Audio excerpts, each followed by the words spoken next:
পাকা আমের এই রেসিপিটা এতটাই মজার হয়েছিল যে ইচ্ছে করছিল সবগুলো একাই খেয়ে নেই।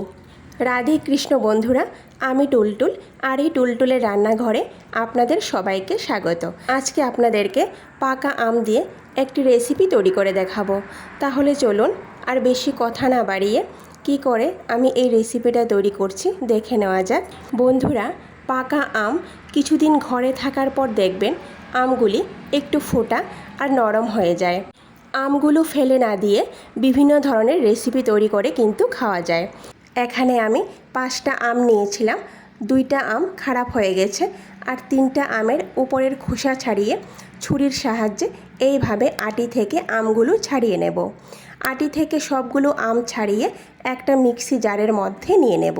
মিক্সি জারের মধ্যে আমগুলো নিয়ে এর সঙ্গে 4 চামচ পরিমাণ চিনি দিয়ে দেব।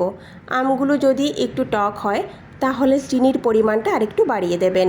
এবার ভালো করে পেস্ট করে নেব। তারপর আমের পিউরিটা একটা বাটির মধ্যে নিয়ে নেব।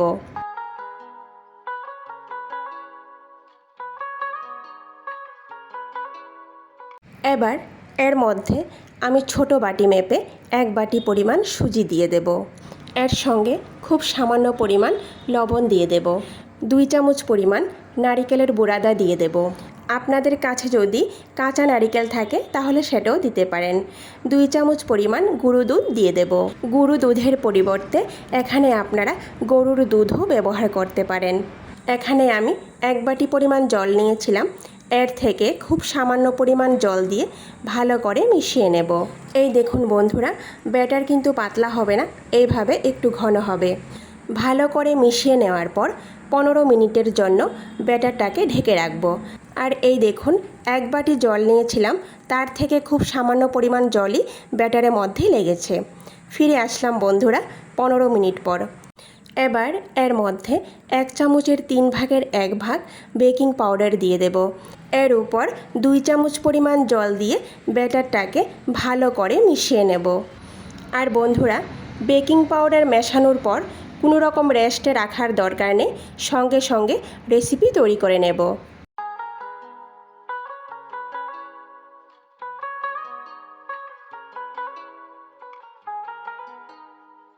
আগে থেকে আমি চুলায় একটা আপ্পে প্যান বসিয়ে দিয়েছি।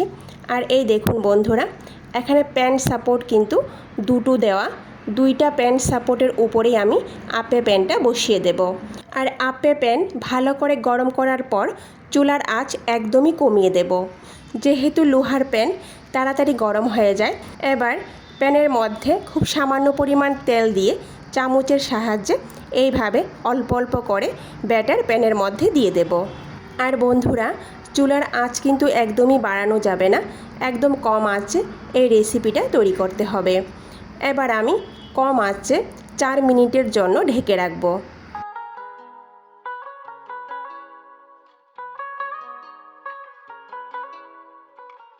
4 মিনিট পর ঢাকনা সরিয়ে একটা ছুরির সাহায্যে এইভাবে উল্টে দেব।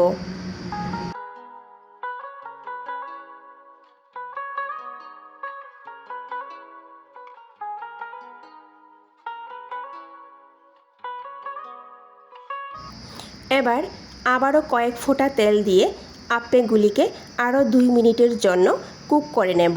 তো বন্ধুরা, 2 মিনিট পর আমি আপ্পেগুলিকে একটা প্লেটের মধ্যে উঠিয়ে রাখব। খুবই তাড়াতাড়ি তৈরি হয়ে যায় এই রেসিপিটা। এখানে আমার 6 মিনিট সময় লেগেছে আপ্পেগুলি তৈরি হতে। বন্ধুরা, তৈরি হয়ে গেল আমাদের ম্যাঙ্গো আপ্পে। আর এগুলি খালি খালি কিন্তু খাওয়া যায়, এর সঙ্গে আর কোনো কিছুরই প্রয়োজন হয় না। তো ভিডিওটি সম্পূর্ণ দেখার অনুরোধ রইল। কেমন হয়েছে কমেন্ট করে নিশ্চয়ই জানাবেন। আর যদি ভালো লেগে থাকে তাহলে সবার শেষে লাইক, শেয়ার আর সাবস্ক্রাইব করে দেবেন। নমস্কার।